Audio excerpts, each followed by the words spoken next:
코로나가 사라지는 그날까지 마스크가 필요 없는 그날까지 일상을 되찾는 그날까지 우리가 간다. 코로나 버스터.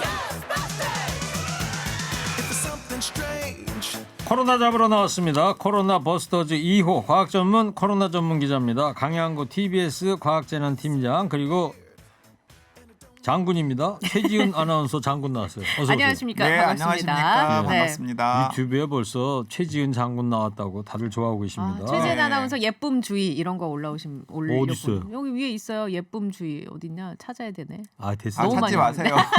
자, 코로나 버스터즈 1호 설대우 교수님 오늘 개인 사정으로 한 주 결석을 합니다. 음대 강의 가셨어요. 예? 음대 강의. 부전공? 부전공으로. 농담이고 개인 사정이 있습니다. 예.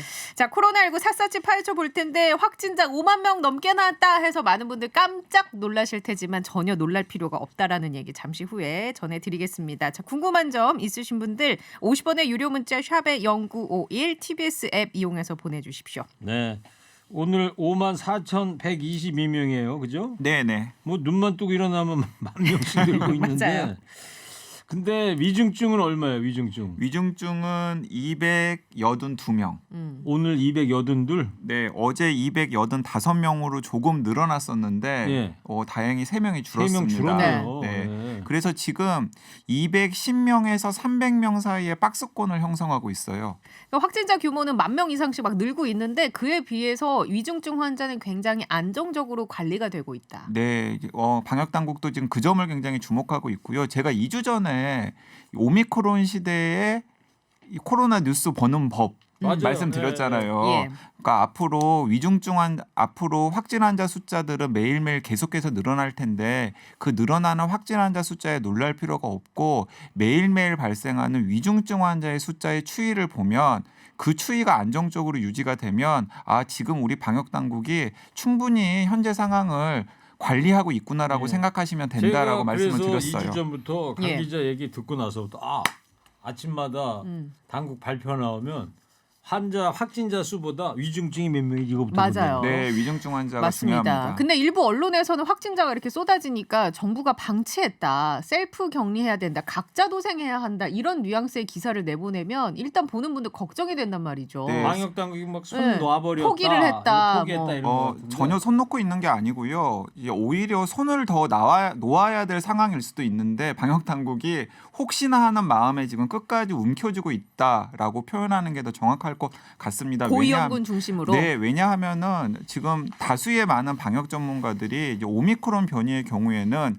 대다수의 사람들에게는 그다지 위험하지 않아요. 심지어는 50세 미만의 건강한 사람들에게는 계절 독감이나 겨울에 앓는 몸살 감기보다도 이 오미크론 변이가 더 대수롭지 않을 수도 있습니다.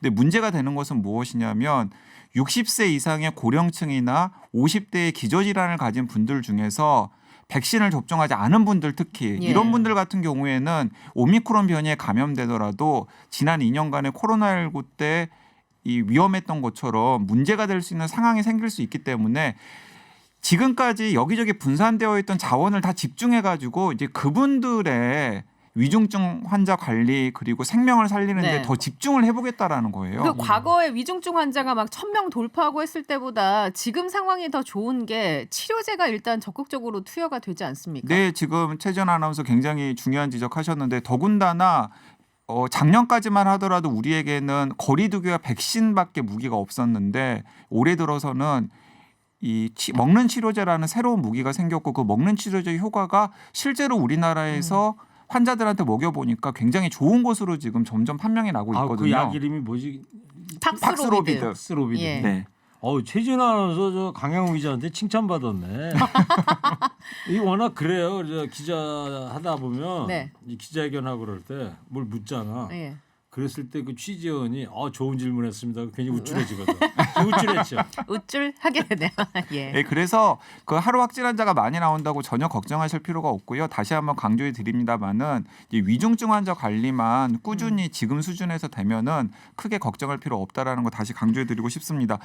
진짜 조금 예고를 해 드리자면은 지금 추이가 한 주에 더블링하고 있어요. 숫자가 확진자 숫자가 배가 된다. 2배씩 늘어나고 있습니다. 그 그 지금 정우영 총장 얘기가 이달 2월 말 되면 뭐 최대 하루 확진자만 17만 얘기하는 거 네, 아니에요? 그러니까 예. 충분히 17만 명이 나올 수 강 기자도 있습니다. 그렇게 봐요? 네, 왜냐하면 이번 주에 5만 명 나오면 제가 생각하기에는 다음 다음 주에 주에는 10만 10만 명 나올 수도 있을 것 같거든요. 그리고 그 다음 주에는 20만 명이나 혹은 20만 명에 근접한 17만 명 나올 수 있죠, 충분히. 왜냐하면 이제 거리두기가 완화될 가능성도 있고 계약하면 학교 이동도 많아질 테니까 아무래도. 네. 예. 그런데 이제 다른 나라의 상황을 봐도 다른 나라는 우리나라보다 더 먼저 지금 오미크론 변이 때문에 이제 호되게 그 확진 환자가 늘어나는 걸 겪고 있잖아요. 그런데 딱 두 나라만 제가 언급을 해보겠습니다. 이제 일본 같은 경우에도 지금 매일 하루 확진자가 8만 명씩 쏟아지고 있어요. 매일 하루 확진 환자가 8만 명씩 쏟아지고 거기도 있는데 오미크론이 주종이 된 네, 거예요. 예. 오미크론이 주종입니다. 그런데 위중증 환자 병상이 한 1,000개 정도에서 지금 머물러 유지가 있어요. 되고 예. 있습니다. 그리고 호주 같은 경우에는 우리나라보다 인구가 절반인데 거기는 하루에 확진 환자가 10만 명 이상씩 나오고 있어요.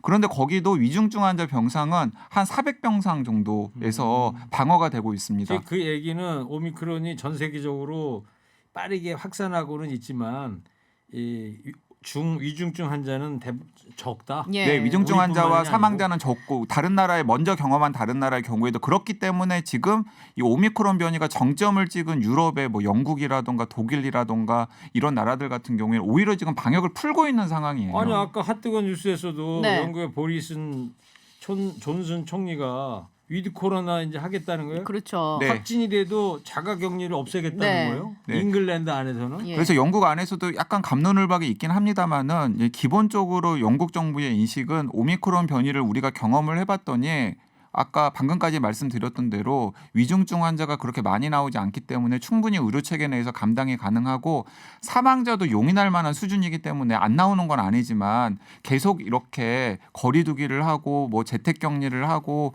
마스크를 쓰고 이런 것보다는 그냥 풀겠다라고 지금 방향을 정해가지고 그쪽으로 가고 있는 것입니다. 예, 강양구 기자가 조금 전에 일본과 호주 예를 들었는데 이 얘기는 다시 말하면 우리나라에서 확진자가 뭐 한 10만 명씩 쏟아져 나와도 우리나라 병상도 충분히 감내 가능하다. 지금 발생하는 위중증 환자 플러스 앞으로 예상되는 숫자도. 네, 그렇습니다. 지금 예. 우리나라의 그 위중증 병상이 약 2,500개 정도가 지금 준비가 되어 있는 상황이에요. 11월, 12월 달에 굉장히 우리가 그 어려운 상황을 확진까지 겪으면서 갔었죠. 어려운 상황을 겪으면서 위중증 환자 병상을 굉장히 많이 준비를 해놓은 상황인데 지금 한 300개 정도를 쓰고 있으니까 아직도 20%가 채 안 돼요. 네, 병상 아직도 가동률이. 여력이 많이 남았고 그래서 방역 당국에서 하루에 17만 명씩 확진 환자가 나온다고 하더라도 이 위중증 환자 발생하는 규모를 줄이고 그리고 그렇게 발생한 위중증 환자를 잘 케어만 할 수 있다면 충분히 이 위기를 극복할 수 있다라고 지금 생각을 하고 있습니다. 그나마 예. 참 안도가 되는 대목이에요. 그 대목이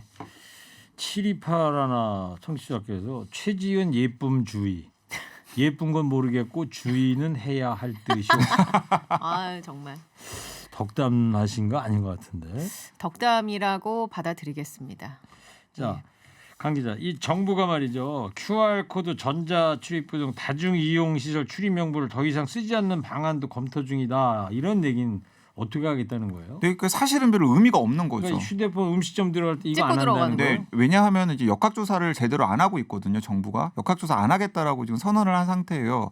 역학조사를 어떤 식으로 하냐면 그 코로나 확진된 사람은 자기가 기입을 합니다. 스스로. 그런데 이제 스스로 기입을 한다라는 건 제대로 쓰는 사람도 있겠지만 제대로 안 쓰는 사람도 있기 때문에 사실상 역학조사를 정부가 주도적으로 안 하겠다라고 선언을 한 상황입니다. 이제 그런 상황에서 카페나 혹은 식당의 접촉자들이 누군지를 확인을 하더라도 방역 당국이 그 접촉자들을 지금 추적할 수가 없는 상황이 되어버렸는데 굳이 QR코드를 찍을 필요가 있겠느냐라고 하는 이제 회의론이 생기는 거죠.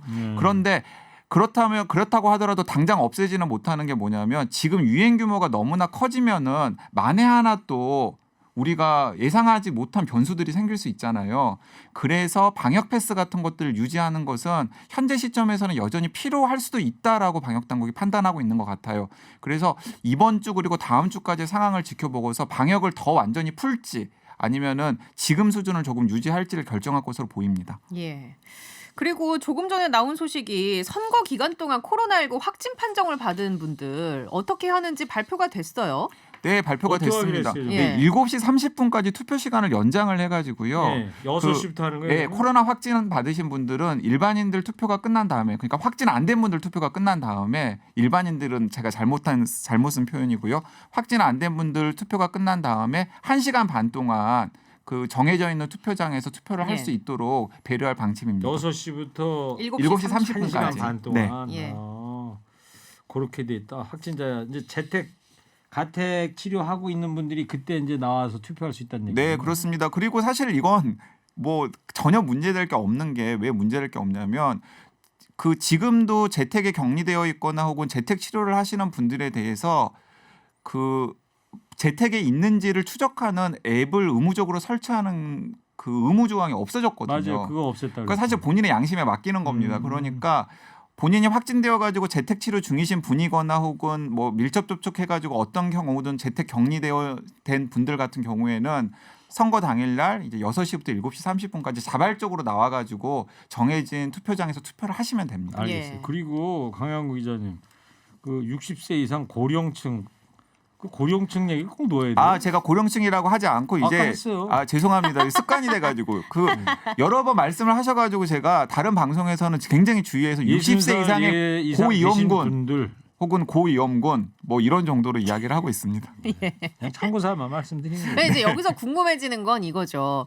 위중증 환자의 비율을 계속 눈여겨 보는 건 좋은데 오미크론이 대세가 됐으면 사실 이 정도 규모면 내 주위 사무실, 내 주위 학교 뭐 이런 여러 군데서 이제 확진자가 막 나올 수가 있잖아요. 그럴 때 우리가 이걸 어떻게 바라봐야 하는가? 왜냐하면 확진자 가족들도 백신을 맞으면 굳이 이제 격리 안 해도 되잖아요. 그럼 그냥 출근할 수 있단 말이에요. 그러니까 이제 그게 가장 중요한 대목인데요. 예.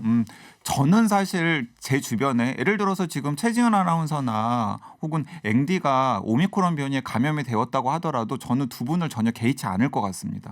왜냐하면 저는 백신 3차까지 접종을 했고 설사 오미크론 변이에 감염이 된다고 하더라도 나쁠 가능성이 거의 제로에 가깝거든요. 예. 아니, 저도 했어요. 3차까지. 네, 그러니까요. 그러니까 우리들은 서로 그렇다라는 거죠. 최진아는 했어요? 저도 맞았어요. 부스터샷까지. 어떻게 맞았어? 젊은 분인데? 저는 얀센이 1차고 2차는 그 모더나로 부스터샷 예약을 다 받았었어요. 그래서 부스터샷 맞았어요. 근데 이제 그럼에도 불구하고 감기가 유행일 때도 내가 가진 감기 바이러스를 굳이 남한테 전파할 필요는 없잖아요. 일부러 할 필요는 없으니까. 일부러 할 필요는 없으니까 이제 그런 차원에서 조심을 하자는 거지.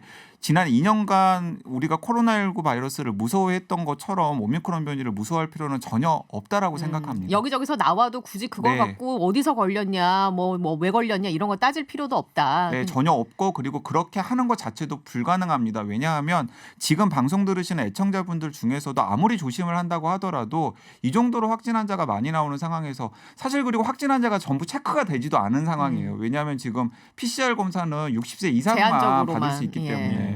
어딘가에 마지막으로 숨어 있을 수 말이죠. 그 있으니까. 팍스로비드 먹는 치료제 요거 공급은 잘 되고 있어요? 부족하거나 그런 건 없습니까? 아직까지는 부족하지 않고요. 지금 정부에서 추가로 확보하기 위해서 다방면으로 노력하고 있기 때문에 네. 이 부분과 관련해서도 성과가 있을 것으로 보입니다. 알겠습니다. 자, 코로나 버스터즈 여기까지 하고요. 잠시 후에 코로나 힐링 콘서트 하겠습니다. 오늘은요. 아까 예고해드린 대로 피아니스트 김용진 씨, 색소폰 연주자 이준목 씨 두 분과 함께합니다.